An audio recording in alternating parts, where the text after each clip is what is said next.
நல்ல சிலப்பதிகாரம் பேசுவேன், கமராமாயணம் பேசுவேன், எல்லாமே பேசுவேன். ஆனால் யார் கேட்குறா? நான் எங்கே பேச 2 ஜோக் சொல்லுங்கள், இன்னும் 2 ஜோக் சொல்லுங்கள். ஜோக் சொல்லலாங்க. அரிய செய்திகள் 1000 நம்மகிட்ட இருக்க. யார் சொல்லுவா? சொல்லுங்கள் பார்க்கலாம்.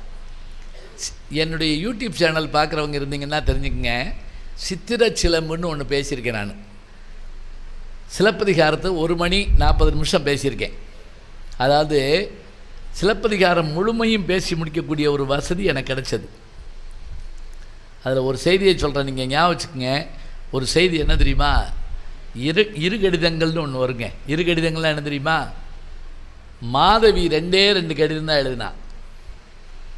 கோவலன் கோச்சிட்டு போனப்போ 2 கடிதம் எழுதினா. ஒரு கடிதத்தை எழுதுகிறப்ப படிக்கலாம் அல்லது படிக்கிறப்ப படிக்கலாம். ஞாபகம் வச்சுக்கோங்க. நான் சொல்கிறது கொஞ்சம் புரியுதான்னு தெரில, ரொம்ப நேரம் ஆகி போச்சு. எழுதுகிறப்ப படிக்கலாம், இப்படி எட்டி பார்த்து படிப்போம்ல, படிக்கலாம். அல்லது இவர் படிக்கிறப்ப எட்டி பார்த்து படிக்கலாம். முதல் கடிதத்தை அவள் எழுதுகிற போது காட்டலை, இல்லை, முதல் கடிதத்தை எழுதுகிற போது காட்டுறாரு. ஏன் தெரியுமா? கோவலை வாங்கிட்டு கோவத்தில் கிழிச்சு போட்டுறான். அப்போ நம்ம படிக்க முடியாது. எழுதுகிறப்ப காட்டுறார். அந்த கடிதம் எப்படி எழுதப்படுத்துறீங்களா? காகிதம்ங்கிறது தாளம்பூ மடல். தாளம்பூ கேள்விப்பட்டுக்கலான்னு தெரில. இந்த தலையிலெல்லாம் வச்சு பூவெல்லாம் தச்சு கண்ணாடியை பின்னாடி வச்சு போட்டோ எடுத்து வச்சுருப்பாங்கல்ல, நிலாவில் உட்காந்துருக்க மாதிரிலாம் பழைய போட்டோவில் இருக்கும். வாசனை உள்ளது தாளம்பூ. மின்னல் வெட்டுகிற போது தான் தாளம்பூ மலருமா. கண்ணில் வந்து மின்னல் போல் காணுதேன்னு ஒரு பாட்டு நாடோடி மன்னனில் வரும். அதில் மின்னல் கண்டு தாளை மலர்வது போலே அப்படின்னு சுரதா எழுதியிருப்பார் அந்த வரியை. மின்னல் வெட்டுறப்ப தாளம்பூ பூக்குமா. தாளம்பூ மடலில் செம்பஞ்சு குழம்ப மையா தொட்டு இது இருக்கு இல்லையா, பிச்சிப்பூ மொட்டு இருக்குல்ல, அதுதான் பேனா. பேனா வந்து பிச்சிப்பூ மொட்டு, செம்பஞ்சு குழம்பு இங்கு, தாளம்பூ மடல், அதில் அவள் எழுதுகிற கடிதம் எல்லாம் வாசனை பொருளுங்க. அப்படி வாங்கி பார்த்தாலே அவ்வளோ வாசம் அடிக்கணும். சில பேர் பக்கோடா பேப்பரில் எழுதி கொடுத்துருவாங்க. சில பேர் வாங்கி முதல்ல பக்கோடா தின்றுப்பேன் போட்டிருக்க அப்படிமா. அந்த வாசம் தான் அவனுக்கு ஞாபகத்துக்கு வரும். இதில் எழுதி கொடுக்குறா. கோவத்தில் இருந்த கோவலை அதை வாங்கி கிழிச்சு போட்டுறான். அதனால் அவள் எழுதுகிறப்ப காட்டுறாங்க. 2வது கடிதம் என்ன தெரியுங்களா? கோவலன் மனைவியை கூப்பிட்டுட்டு போயிட்டாங்க. யாரை? கண்ணகியை கூப்பிட்டுட்டு. கோசிய மாணின்னு ஒருத்தர் அனுப்பிவிட்றான். மாணின்னா என்னென்னா பிரம்மச்சாரி. அவன் போகிறான். கோவலன் அங்கே நிற்கிறத பார்க்குறான். பார்த்துட்டு அவன்கிட்ட போய் அந்த கடிதத்தை கொடுக்குறான் காட்டுக்குள்ளே. அந்த கடிதத்தை வாங்கினோடனே கண்ணீர் வருது. அதில் அவள் பூசுகிற சென்ட்டோட வாசம் வருதாங்க. உடனுரை காலத்து உரைத்த நெய் வாசம்ங்கிறார். அவ தொட்டவுடனே மாதவியினுடைய அந்த நினைவு பூரா வந்துச்சான். வாங்கி பார்த்தான். அதில் அவள் எழுதின கடிதம் என்ன தெரியுமா? அடிகர் முன்னர் யானடி வீழ்ந்தேன், வடியா கிளவி மனக்குழல் வேண்டும், அப்படி பெரிய பாட்டு. அது பார்த்துட்டு அதில் என்ன, நான் தப்பு பண்ணிட்டேன், என்னை மன்னிச்சிருங்க, உங்களுக்கு திருவடிகள்லேருந்து விளங்குறேன் அப்படின்னு. அடிகள் முன்னர் யான் அடி வீழ்ந்தேன் இப்படி எழுதியிருக்கா. பார்த்தான், கண் கலங்குச்சு. அதுக்குள்ளே இந்த கோசிமானி கேட்டான், உங்கள் அப்பா அம்மா அவங்கள காணோம்னு அங்கே வருத்தப்பட்டுக்கிட்டு இருக்காங்க, அவங்களுக்கு ஏதாவது நீங்கள் கடிதம் கொடுத்து விட்றீங்களா? இப்போ தான் நீங்கள் கவனமாக பார்க்கணும். இந்த கடிதத்தை எங்கள் அப்பா அம்மாட்ட கொடுத்துரு அப்படிங்கிறான். யார்? கோவலை. ரீடைரக்ட் பண்ணுறாங்க. காதலுக்கு எழுதின கடிதத்தை அப்பா அம்மாவுக்கு கொடுத்து விட்றான். ஏன் கொடுத்து விட்றான் தெரியுமா? அவள் அதில் கையெழுத்து போடலை. இப்போ கோவலம் படித்தா மாதவி எழுதின மாதிரி இருக்கும். அதே கடிதத்தை கோவலன் அப்பா அம்மா படித்தா கோவலம் எழுதின மாதிரி இருக்கும். அடிகள் முன்னர் அவங்க என்ன படிப்பாங்க? உங்கள் பாதங்களுக்கு விழுகிறேன், நான் செஞ்சது தப்பு தான், நீங்கள் மன்னிச்சுக்குங்க. நீ பாருங்கள், இது ஏன் இந்த கடிதத்தை எழுத இந்த வார்த்தைகள் இருக்குன்னா, காட்டுக்குள்ளே உட்காந்து கடிதத்துக்கு ஓலை தேட முடியாது, பேனா தேட முடியாது, இங்கு தேட முடியாது. ஒரு கடிதத்தை 2000 வருஷத்துக்கு முதல்ல ரீடைரக்ட் பண்ணால் கூட அதே பொருள் வர்ற மாதிரி இருக்கணும்னு சொன்னால் எத்தனை அபூர்வமான செயல்பாடுகளை கொண்டு நெஞ்சை எல்லும் சிலப்பதிகாரம் எழுதப்பட்டிருக்கணும். யார் நமக்கு சொல்லி கொடுத்தா? கோவலம் வெட்டப்பட்டா அப்படி அது மாத்திரம் கெட்டு போயிடுறாங்க. இன்னும் கூட அப்துல் ரஹ்மான் எழுதுவார், பெருங்கதை அப்படின்னு ஒரு நூல் இருக்குது தமிழில். அதில் வரக்கூடியதெல்லாம் படித்து பார்த்தீங்கன்னா, அடையாப்பா, ஒரு பெண்மணி அரசிக்கு ஒப்பனை பெண்ணாக வந்தா. ஒப்பனை பெண்ணா யார்? Makeup woman. ஒப்பனை பெண்ணாக வந்தவ அவளுக்கு ஒப்பனை பண்ணிவிட்டு அரசிக்கு நெத்தியில் ஒரு பொட்டு வைப்பாளாம். அந்த பொட்டு என்ன தெரியுமா? பாலி மொழியில் ஒரு எழுத்தான். பாலி என்பது ஒரு மொழி. இந்த இன்றைக்கி நம்ம சொல்கிறோம்ல, ஜீசஸ் பேசின மொழி, இறைவன் பேசின மொழின்னு சொல்கிறோம்ல, அதில் புத்தர் பேசிய மொழி பாலி. ஏறத்தாழ தமிழ் மாதிரி பழமையான மொழி அந்த மொழி. அதை நெத்தியில் அப்படி எழுதி விடுவாளாம்.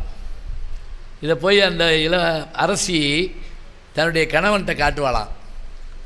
அவனுக்கு பாலி மொழி தெரியும்.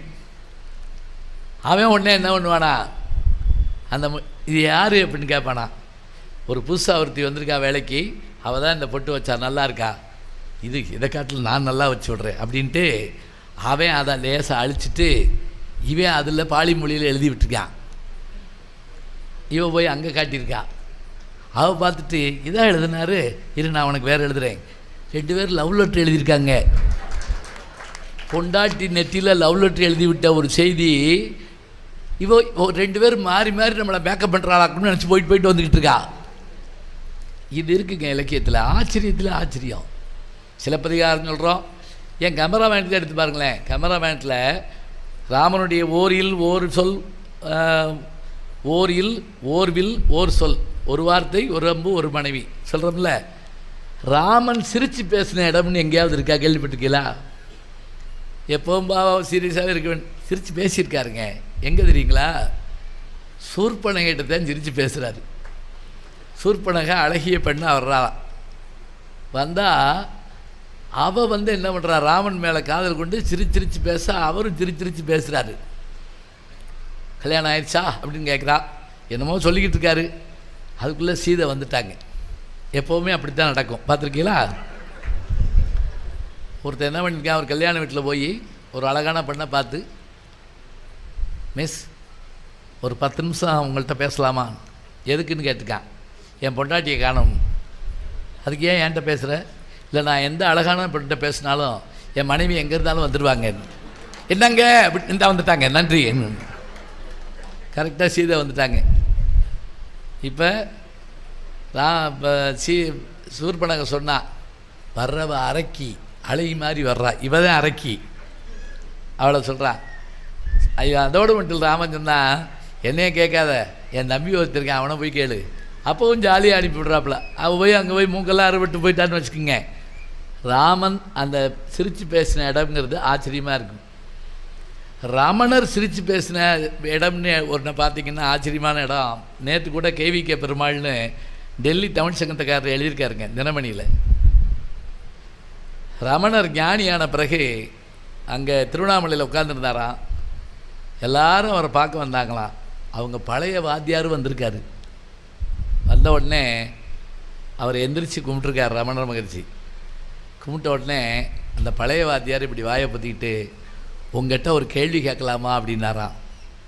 உங்கள் கேள்விக்கு பயந்தானே நான் இங்கே ஒடியாந்தேன் அப்படின்னாராம் அவர். சிரிப்பு வந்துருச்சான் அப்படியே. உண்மைதானங்க. நான் ஒரு கோயம்புத்தூரில் ஒரு இதில் பேசிட்டு இறங்குறேன். எல்லோரும் ஆட்டோகிராஃப் வாங்க வர்றாங்க. அந்த கூட்டத்தில் ஒரு 85 வயசு பெரியவர் வந்தாருங்க. அவரை பார்த்து நான் பயந்து போனேன் அப்படியே. ஏன் தெரியுமா? அவர் எங்கள் வாத்தியார். சாதாரண வாத்தியார் இல்லை, இங்கேயே அடிக்கிற வாத்தியார் கையில். அந்த காலத்தில் வாத்தியார் அடிப்பாங்க, கேள்விப்பட்டிருக்கீங்களா? இப்போல்லாம் அடிக்க முடியாது, உத்து பார்த்தா போதும், கொலை முயற்சி அப்படின்றான்.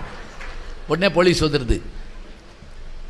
இந்த இப்படி வச்சு விரலை ஸ்கேலை மாற்றி வச்சு அடிப்பாங்க. போனால் கூட நின்று வாங்கடா அப்படிம்பார். அவர் என்ன லட்டா கொடுக்குறாரு நின்று வாங்குறதுக்கு? அவர் பார்த்த உடனே நான் பயந்து வந்த உடனே அவர் காலை தொட்டு கும்பிட்டேன். அதெல்லாம் செய்வோம். இப்போ செய்ய முடியுமா சொல்லுங்க பார்ப்போம். ஒரு வாத்தியார் பஸ்ஸில் ஏறினார். ஏறின உடனே ஒரு பையன் பஸ்ஸில் எந்திரிச்சான். படார் நம்ம தோலை பிடிச்சி அமுக்குனார். உட்கார், அதெல்லாம் ஸ்கூலில் வச்சுக்கோ. திருப்பி எந்திரிச்சான். திருப்பி அமுக்குனார். பேசாமர். 3வது எந்திரிச்சார்ல, இவர் அமுக்குனார்ல, அழுதுட்டான். நான் சமயபுரத்துலேயே இறங்க வேண்டியவனியா, அமுக்கி இங்கே வரைக்கும் வந்துட்டேன். நான் இன்னொரு பஸ்லையா போவேன்? நான் அவரை காலத்துக்கு கூப்பிட்டு நீங்கள் வந்தீங்க சொல்லிவிட்டுருந்தா நான் வந்து போட்டிருப்பேன். அவர் சொன்னார், இல்லை என் பேரனுக்கு தான் வாங்க வந்தேன், போடுறா கையெழுத்து அப்படின்னாரு. நான் கையெழுத்து போட்டு இப்படி கொடுத்தல, அவர் வாங்கி பார்த்துட்டு இன்னும் திருந்தலடோய் அப்படின்னாரு என் கையெழுத்தை. எனக்கு ஜனாதிபதி விருது கிடைச்சது மாதிரி ஒரு சந்தோஷம் இருந்ததுங்க. ஏன் தெரியுமா, ஒவ்வொரு செய்தியை பார்க்குறப்பையும் படிக்கிறப்பையும் நமக்கு ஒரு மனசுக்குள்ள மகிழ்ச்சி ஏற்படணும். சின்ன குழந்தைக்கு பாடம் சொல்லி கொடுக்குறப்ப கூட ஒரு கவிதை நினைவுக்கு வரணும். பெரியவங்ககிட்ட பேசிகிட்டு இருக்கப்ப ஒரு ஞானம் நமக்கு கிடைக்கணும். நம்முடைய முகத்தில் பிரகாசம் ஏற்படுறது எப்போன்னு கேட்டிங்கன்னா, நம்முடைய உள்ளத்தில் இருக்கின்ற அழகு தான். புனித்த பருவமும் கொவ்வை செவ்வாயில் குமிழ் சிரிப்பும் பனித்த சடையில் பவளம்போல் மேனியில் பால்வெண்ணீரும் இனித்தமுடன் எடுத்தவர் பாதமும் காணப்பெற்றால் மனித பிறவியும் வேண்டுவதே மாநிலத்தே. அப்பர் சுவாமிகள் பாட்டு. படாக்குன்னு 10 பேர் இருந்துச்சு போயிட்டாங்க, எதை பூஜை பண்ணிட்டு இருக்கார் போட்டிருக்கு அப்படின்னு. சாமி கூட சிரித்த முகமாக இருக்கணும்னு நினைக்கிறோம். குனித்த உருவமும் குமிழ் சிரிப்புன்னு நினைக்கிறீங்களா? சிரிப்பு வர்றப்ப அடக்கி இருந்தோம்னா முகம் அழகாக இருக்குமா. இப்போ சில நேரம் ஞாயிற்றுக்கிழமைகளில் சில ஆண்கள் இன்றைக்கி நான் சமைக்கிறேன் அப்படிம்பாங்க. நம்ம வேணா வந்துச்சு அப்படின்னு நினைக்கும். வெறுங்கையில் வெந்நீரை தூக்கி டொம்முன்னு போட்டு காலில் கொட்டி அது ஒரு டான்ஸ் ஆடி அந்த அம்மாவுக்கு சிரிப்பு தாங்க முடியாது. செவத்து பக்கம் திரும்பி முகத்தை அப்படி பிடிச்சிக்கிறோம், சிரிச்சா கொன்றுவான். அப்போ பார்த்தீங்கன்னா முகம் அழகாக இருக்குங்க. அழகாக இருந்தால் அந்த அழகு எப்படிப்பட்டது? குழந்தை சிரிச்சா என்ன குடும்பத்தோடு வருது தர்றா இருக்கட்டு ஒன்று சேரிங்க. ஐயோ இது மாதிரி கிடைக்காது. கேமரா திருப்புங்க. எங்கே இருக்குது அவர் காணாமல் போயிட்டாரு. அது பட்டிமன்றம் நினச்சி வந்திருக்கும் போல் இருக்கு. இருக்கட்டும். அது பாருங்கள், அம்மாவும் பிள்ளைகளும் என்ன சந்தோஷமாக இருக்குன்னு. டெய்லி வருமா? இன்றைக்கி தான் வந்திருக்கா?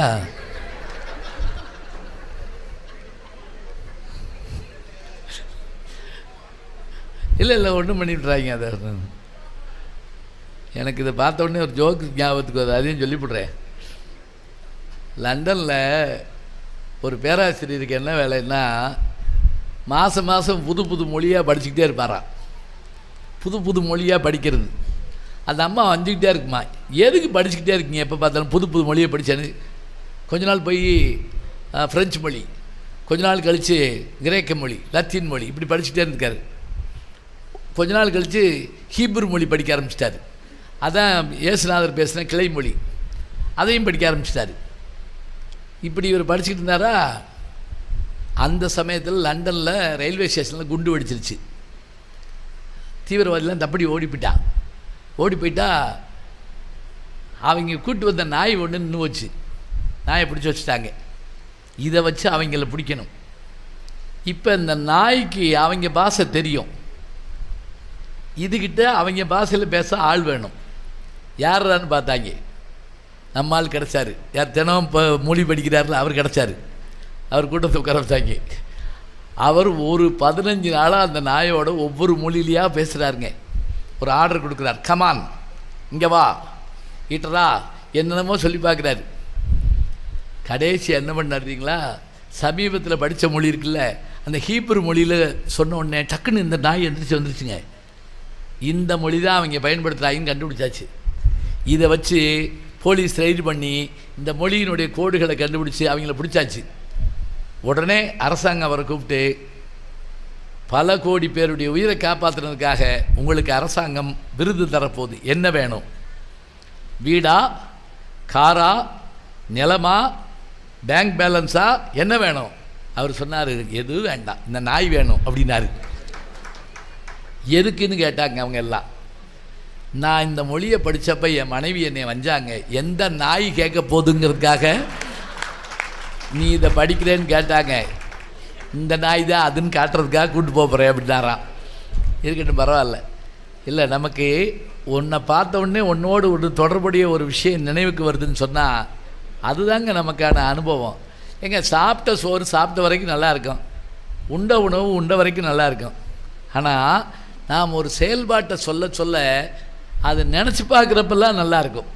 ஒன்றை சொல்லி முடிச்சிடுறேன். என்னன்னா, பொன்னியின் செல்வன் முதல்ல கல்கி அவர்கள் எழுதின போது அதனுடைய வரவேற்பு தனி. அது வந்து முடிஞ்சவுடனே அதை படமாக்கணும்னு விரும்பின முதல் யார் தெரியுங்களா? புரட்சித் தலைவர் எம்ஜிஆர் அவர்கள். வாங்கி வச்சுருந்தாருங்க, ஆக்கலை.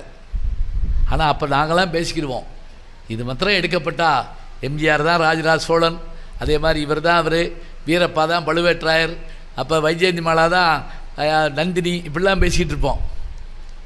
அவர் எடுக்கலை. என் இனிய நண்பர் பத்மஸ்ரீ கமலஹாசன் அவர் வாங்கி வச்சுருந்தார், அவரும் எடுக்கலை. இப்போ மணிரத்னம் எடுத்திருக்காரு.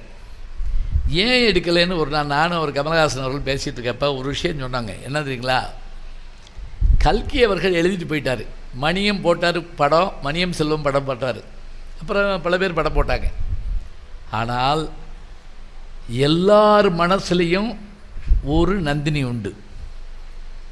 இவருக்கு ஒரு வந்தியத்தேவன் உண்டு, எனக்கு ஒரு வந்தியத்தேவன் உண்டு. இந்த வந்தியத்தேவனை திரையில் மனசு மகிழ்ச்சி அடையும். அதுதான்.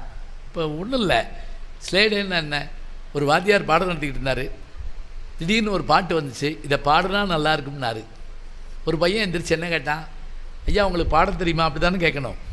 அவன் எப்படி கேட்டான்னா, ஐயா நான் உங்களை பாடையில் பார்க்கணும்யா அப்படின்னா. புரியுதா? நான் ஐயா நான் உங்களை பாடையில் பார்க்கணும்யா. இன்னொருத்தர் எந்திரிச்சு எப்போ பார்க்கலாம்யா அப்படின்னா. ஏன்னா அவர் வாரமாக போவார். ஒரு சொல்லுதாங்க, ரெண்டாவது பொருள் புரிஞ்சோடனே சிரிக்கிறோமா. இதுதான் ஸ்லேடை. இந்த ஸ்லேடை நமக்கு தெரிஞ்சுன்னா நல்லாயிருக்கும். திட்டுற போது கூட தமிழில் திட்டினா அருமையாக இருக்கும். அருணைதான் சொல்கிறாரு, மொய்தாரணிகுழல் வள்ளியை வெட்டமன் முத்தமிழால் வைதாரையும் இங்கே வாழ வைப்பார். திட்டுறப்போ கூட தமிழில் திட்டு உன்னை முருகன் வாழ வைப்பான். என்னையா அது திட்டவே கூடாதுங்கிறோம், தமிழில் திட்டு இங்கிலீஷில் திட்டு. உண்மையே நடந்து சொல்கிறேங்க. 25 வருஷத்துக்கு முதல்ல டெல்லி போயிருந்தோம் தமிழ் சங்கத்துக்கு. போய் இறங்கியாச்சு. எல்லாம் சரியாக இருக்கான்னு கேட்டேன். எல்லாம் சரியாக இருக்குது, அட்ரஸை காணும்னாங்க. என் கூட வந்தவங்க அப்படி தான் இருப்பாங்க, என் கூட வர்றவன் பூரா. எங்களுக்கு யாருக்கு ஹிந்தி தெரியாது, அந்த ஏரியாவில் யாருக்கு தமிழ் தெரியாது. அப்போ செல்ஃபோன் கிடையாது. என்ன பண்ணுறதுன்னு தெரியாமல் உட்காந்துருக்கோம், குளிர் கொட்டுது. அதில் எங்களோட வந்த ஒருத்தர் கோவத்தில் இங்கிட்டு நடந்து ஒருத்தர் மேலே மோதிட்டார். மோதின உடனே சும்மா இருக்க மாட்டான், எருமாடு கண் தெரியல அப்படின்னாரு.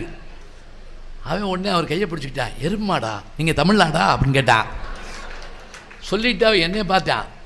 ஐயா நீங்கள் என்ன உட்காந்துருக்கீங்க, அட்ரஸ் இல்லை, ஒன்றும் கவலைப்படாதீங்க. வேகமாக ஓடி லேண்ட்லைனில் ஃபோன் போட்டு ஒரு வேனை வரவழைச்சி அந்நேரம் எங்களுக்கு வெந்நீர் போட்டு கொடுத்து சாப்பாடு வாங்கி கொடுத்து ரூம் எங்களை கண்டுபிடிச்சி கொண்டு விட்டு 3 நாள் லீவ் போட்டு கூட இருந்து எங்களுக்கு வேண்டிய பரிசெல்லாம் வாங்கி கொடுத்து எங்களுக்கு வழி அனுப்பி கண் கலங்கி இத்தனையும் ஏன் நடந்துச்சு? ஒரு எருமாடு. இவர் ஹிந்தியில் வந்து அவன் இங்கிலீஷில் வந்துருந்தானே என்ன இருக்கும்? இல்லை. அதனால் நீ முத்தமிழால் வைதாரையும் இங்கு வாழ வைப்பான். யார்? முருகப்பெருமான். பஞ்சவங்களை கூட வாழ வைப்பான்னு சொன்னால் நல்ல தமிழை பேசுகிறப்ப சந்தோஷம் இருக்குங்க. சரி, சில பேர் தெரியாத இலக்கியங்கள் இருக்கும், எங்கள் சிலபஸில் கிடையாது. அப்படிலாம் இல்லைங்க. நந்தி கிளம்பகம்னு ஒரு நூல் இருக்குது. எப்போவாவது நேரம் கிடைச்சா, இப்போ கூட கிடைக்கும், வாங்கி பாருங்கள். பேர் எழுதினவர் பேர் தெரியல நமக்கு. காடவராயன்னு சொல்கிறாங்க, பேர் தெரியல. அதில் வர்ற பாட்டு மாதிரி ஒரு பாட்டு, அடே அப்பா 7ஆம் நூற்றாண்டு ஞாபகம் வச்சுக்கோங்க. சில ஜோக்கு சொன்ன மாதிரி கேட்டேன், இப்போ ஏற்கனவே கேட்ட ஜோக்கு. இந்த ஜோக்கெல்லாம் 1500 வருஷமாக சிரிக்கலாம். எப்படி? தலைவன் அதாவது கணவன் மனைவிக்கு தெரியாமல் இன்னொரு இடத்துக்கு போயிட்டான். அந்த சொன்னார்ல, அது மாதிரி ஒரு வீட்டுக்கு போயிட்டான், பரத்த வீட்டுக்கு போயிட்டான். போயிட்டு வந்த உடனே அவனுக்கு என்ன மாலை போட்ட வரவே இருப்பாங்க? இல்லை. அவள் கோவத்தில் வாசல்லே நிற்கிறா. வாயில் மறுத்தல்னு பேர் அதுக்கு. வாசல்லே நிற்கிறா. நின்ன உடனே எங்கே போன அப்படின்னு கேட்டா புருஷனை பார்த்து. ஒரு மாதிரி சிரிச்சான், லூஸ் மாதிரி. எங்கே போனேன்னு எப்படி சொல்லுவேன்? உடனே இன்னும் அடுத்த கேள்வி கேட்டா, போனேன்ல அந்த வீட்டில் ராத்திரி பாட்டு பாடினான்னு கேட்டா. இவனுக்கு கொஞ்சம் சந்தோஷம். அப்படி முடியை இது பண்ணி விட்டுக்கிட்டு, ஆமாம் நினச்சேன் அப்படின்னா. அவள் என்ன நினச்சேன்? ராத்திரி 12 மணிக்கு ஒரு சத்தம் கேட்டுச்சு. எங்கள் அம்மா காட்டில் பேய் அழுகுதுன்னு சொன்னான். இந்த ஊரில் இருக்கவங்கெல்லாம் நரி ஊழையிடுதுன்னாங்க.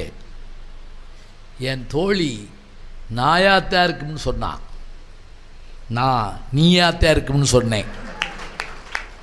இதாங்க அந்த பாட்டு. ஈட்டு புகழ் நந்தி பாணனி எங்கையர்தம் வீட்டிலிருந்து பாட விடிவளவும். எங்கையர்னு என்ன அர்த்தம்? எங்கள் தங்கச்சி வீட்டில் நீ பாட்டு பாடினில்ல, உனக்கு குழந்தையா முறை. எங்கையர்தம் வீட்டிலிருந்து பாட விடிவளவும் காட்டிலும் பேய் என்றால் அன்னை பிறர் நரி என்றார் தோழி நாய் என்றால் நீ என்றேன் நான். முடிஞ்சு போச்சு. ஈட்டடி நீ என்றேன் நான். இது எழுதி எவ்வளோ வருஷம் ஆச்சு? 1500 வருஷம் ஆச்சு. இப்போதும் கூட நம்மால் ரசிக்க முடியும் என்று சொன்னால் இதை உள்வாங்கினா தான் நான் பேச முடியும். எல்லாத்தையும் நான் செல்லில் பார்த்து மனப்பாடம் பண்ண வேண்டாம் அப்படிலாம் இல்லைங்க. பார்க்கணும், கேட்கணும், அதை நம்ம ரசிக்கணும். அது நமக்கு இன்பத்தை தரணும். அதுதான் உண்மை. எத்தனையோ கலங்க வைக்கக்கூடிய செய்திகள் உண்டு, எத்தனையோ மகிழ வைக்கக்கூடிய செய்திகள் உண்டு. எல்லாவற்றையும் கற்றுக்கொள்ள வேண்டும். யாதானும் நாடாமால் ஊராமால் என்னொருவன் சாந்துணையும் கல்லாதவாறு. நீ படித்தேன்னா எல்லா ஊரும் சொந்த ஊர், நீ படித்தேன்னா எல்லோரும் உனக்கு சொந்தக்காரங்க. அப்படி இருக்கப்போ ஏண்டா சாமி நீ படிக்காமல் இருக்க? திருவள்ளுவர் கேட்குறாரு பாருங்க. எங்கள் ஊர்லலாங்க இப்போல்லாம் ஐஸ் பெட்டியில் வைக்கிறாங்க செத்து போயிட்டா. அப்போ எல்லாம் எப்படி தெரியுங்களா? அவரை உட்கார வச்சு டர்பன் கட்டி கண்ணாடி போட்டு கையில் ஒரு புத்தகம் கொடுத்துருப்பாங்க. அப்படின்னா என்ன அர்த்தம் தெரியுமா? படிச்சுட்டு இருக்கப்போ உயிர் போயிடுச்சான். அவர் கையெழுத்தே போட தெரியாது, அது வேறு விஷயம். பாட ஏறினும் ஏடது கைவிடேன். படிப்பு அப்படி படிக்கணும். திருவள்ளுவரே சொன்னார், ஏப்பா நீ உன் வயிற்றுக்கு சாப்பாடு போடுற, உன் உடம்புக்கு உன் உயிருக்கு என்ன கொடுக்குறேன்னு கேட்டார். உயிருக்கு எல்ஐசி பாலிசி எடுத்திருக்கேன் அப்படி சொல்லக்கூடாது. அவரே சொன்னார், உயிருக்கு என்ன தெரியுமாடா? உயிருக்கு புகழ் என்கின்ற ஒன்றை கொடு. அந்த புகழ் என்பதை நீ எங்கிருந்து பெற வேண்டும் தெரியுமா? கொடுப்பதன் மூலம் பெற வேண்டும். ஈதல் இசைபட வாழ்தல் அது வல்லது ஊதியமில்லை உயிர்க்கு. உன் உயிருக்கு புகழை தருவது எது என்றால் நீ தரக்கூடிய கொடையும் புகழ் என்கின்ற ஒன்றும் தான் உன்னுடைய உயிருக்கு நீ தரக்கூடிய விலை. இதுதான் வேணும். இதே கலைஞர் முதல்வராக இருந்தபோது எல்லா ஆசிரியர்களும் சம்பள உயர்வு கேட்டாங்க, அலுவலர்கள் கேட்டாங்க. அந்த நேரம் பார்த்து கோயிலில் நாதஸ்வரம் வாசிக்கிறவங்களும் கேட்டாங்க. கலைஞர் எல்லாரையும் பார்த்தார், எல்லாத்துக்கும் ஊதிய சம்பள உயர்வு கொடுத்தாரு. கொடுத்துட்டு மேடைக்கு வந்து சொன்னாருங்க. எப்படி சொன்னார் தெரியுங்களா? ஆசிரியர்கள் சம்பள உயர்வு கேட்டார்கள், கொடுத்தேன். அலுவலர்கள் கேட்டார்கள், கொடுத்தேன். ஆனால் கோவிலில் நாதஸ்வரம் வாசிப்பவர்கள் மட்டும்தான் ஊதிய உயர்வு கேட்டார்கள் அப்படின்னார். வித்தியாசம் புரியுதா உங்களுக்கு?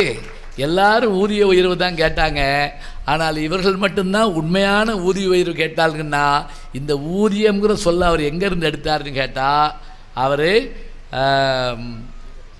ஈதல் இசைபட வாழ்தல்ங்கிற திருக்குறள்லேருந்து எடுக்கிறார். எம்ஜிஆர் அவர்களை சொல்கிறோம்ல, எப்படி கொடையாளின்னு சொல்கிறோம், உண்மையாக தெரியல. பிஆர் பந்தில் எம்ஜிஆரை வச்சு ஒரு படம் எடுக்க நினச்சாருங்க. ஆர்கே சண்முகத்தை கூப்பிட்டு போய் கதை சொல்ல வச்சார். 1 மணி நேரம் கதை சொன்னார் ஆர்கே சண்முகம். எம்ஜிஆருக்கு பிடிச்சி போச்சு. என்ன பேர் வைக்கலாம்? ஆர்கே சண்முகம் சொன்னார் 1000ல் ஒருவன். எம்ஜிஆருக்கு சந்தோஷம் தாங்கலை. படாருன்னு பைக்குள்ளே கைவிட்டு 1001 ரூபாய் எடுத்து கொடுத்துட்டாருங்க. 1965 நடந்தது. 1001 ரூபாய் எடுத்து கொடுத்துட்டாரு. வாங்கின உடனே அந்த எழுத்தாளர் தேம்பி அழுதுருக்கான். இவருக்கு ஒன்றும் புரியல. எதுக்கு அழுகிறீங்கன்னாரு. சொன்னது தான் சொன்னேன். லட்சத்தில் ஒருவன் கோடியில் ஒருவன் சொல்லியிருந்தா எனக்கு எவ்வளோ கிடச்சிருக்கோம், எவ்வளோ சந்தோஷமாக இருக்குங்க. இன்னும் கூட ஞாபகிச்சுங்க, எம்பிட்டு சண்டை போட்டாலும் அதை ஒரு சின்ன நகைச்சுவையில் மாற்றிடுங்க, எல்லாம் சரியாக போகுங்க. அதுக்கு என்ன வேணும்? அதுக்கு தனியாக டிப்ளமோவாக படிக்கணும் இல்லை, நம்ம வீட்டிலேயே இப்போ செய்யலாம். ஒரு மனைவி கணவன்கிட்ட கேட்டாங்க, எங்கள் சொர்க்கத்தில் நம்ம 2 பேரும் சேர்ந்துருக்க முடியாதாம்ல. அவன் சிரிச்சிருக்கான், லூஸு, அதனால தான் அதுக்கு சொர்க்கம்னு பேர். உடனே அங்கே கூப்பிட்டு போவாங்களா? இந்த அம்மா கொஞ்சம் பிபி ஏறிடுச்சு. அப்படி சொர்க்கத்தில் என்ன மாமா இருக்குன்னு கேட்டுச்சு. என்ன இப்படி கேட்டேன்? ரம்பா, ஊர்வசி, மேனகை, திலத்துமை எல்லாம் என்னை பார்த்தோடனே மாமா மாமான்னு ஒடியார் வாழ்க. நான் எங்கே போவேன் மாமா? நீ நரகத்துக்கு தான் போவேன். அப்படி நரகத்தில் என்ன மாமா இருக்கும்? அந்த அம்மா விட மாட்டேங்குது. நரகத்தில் குரங்குதே இருக்கும். உடனே புருஷன் முதுகில் ஒரு அடி, போங்க மாமா, உங்களுக்கு மட்டும் இங்கேயும் அழகி அங்கேயும் அழகி, எங்களுக்கு மட்டும் இங்கேயும் குரங்கு அங்கேயும் குரங்கா வேணுமா? நம்முடைய கல்வியினுடைய பெருமை என்னன்னு கேட்டால், எத்தனை பெரிய ஆழமான விஷயத்தையும் சொல்லலாம், நுண்மையான விஷயத்தையும் சொல்லலாம், மென்மையான விஷயத்தையும் சொல்லலாம்.